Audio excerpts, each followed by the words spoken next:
தற்போது மேலும் ஒரு அண்மை செய்தி கிடைத்துள்ளது. சென்னையிலிருந்து அசாம் மாநிலம் கவுஹாத்திக்கு சென்ற விமானத்தில் திடீர் இயந்திர கோளாறு ஏற்பட்டதை அடுத்து சென்னையில் விமானம் அவசரமாக தரையிறக்கப்பட்டுள்ளது. கூடுதல் விவரங்களை வழங்குவதற்காக நமது செய்தியாளர் சக்திவேல் இணைப்பில் இருக்கிறார். வணக்கம் சக்திவேல், கூடுதல் விவரங்கள். நிச்சயமாக வணக்கம் ரவீனா. சென்னையில் இருந்து கவுகாத்திக்கு புறப்பட்டு சென்ற விமானம் நடுவானில் பறந்து கொண்டிருந்த போது திடீரென இயந்திர கோளாறு ஏற்பட்டதால் மீண்டும் சென்னைக்கு திருப்பி வந்து தரையிறங்கியது. சென்னை உள்நாட்டு விமான நிலையத்திலிருந்து மாலை 3:54 மணி அளவில் கவுகாத்திக்கு இண்டிகா ஏர்லைன்ஸ் விமானம் புறப்பட்டு சென்றது. விமானத்தில் 154 பயணிகள், 8 விமான ஊழியர்கள் உட்பட 162 பேர் பயணம் செய்திருந்தனர். இந்த விமானம் நடுவானில் பறந்து கொண்டிருந்த போது விமானத்தில் இயந்திர கோளாறு ஏற்பட்டுள்ளதை விமானி கண்டுபிடித்தார்.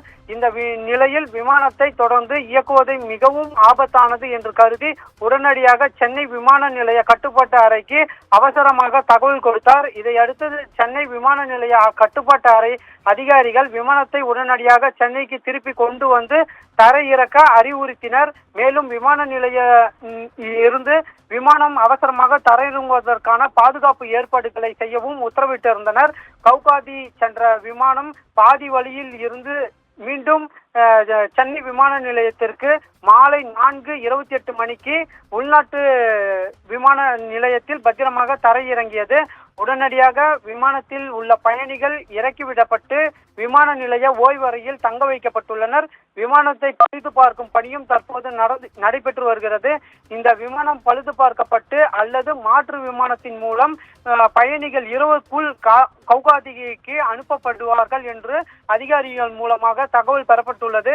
விமானம் நடுவானில் ஏற்பட்ட இயந்திர கோளாறை விமானி உடனடியாக கண்டுபிடித்தது துரிதமாக எடுத்த நடவடிக்கையினால் ஆபத்தில் இருந்தும் தப்பியதோடு 154 பயணிகள் உட்பட 162 பேர் நல்வாய்ப்பாக உயிர் தப்பினர். இந்த சம்பவம் விமான நிலையத்தில் பெரும் பரபரப்பை ஏற்படுத்தியுள்ளது. இது குறித்து முழுமையான விசாரணை director general of civil air association உத்தரவிட்டு உள்ளதாகவும் தகவல் தெரிவிக்கின்றனர். ரவீனா, கூடுதல் விவரங்களுக்கு நன்றி சக்திவேல்.